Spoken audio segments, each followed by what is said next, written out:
Nag-viral sa social media ang kwento ng isang dalaga matapos niyang iakusahang tinangkasyang dukutin ng mga sakay ng isang puting van habang naglalakad sa madilim na bahagi ng Palua Road sa Tuguegarao City.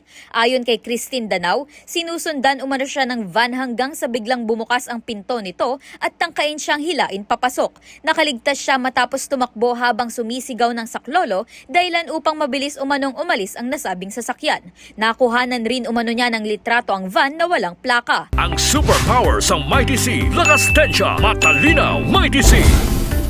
Samantala, nilinaw ng Tuguegarao Component City Police Station na wala pa itong natatanggap na opisyal na reklamo kaugnay dito.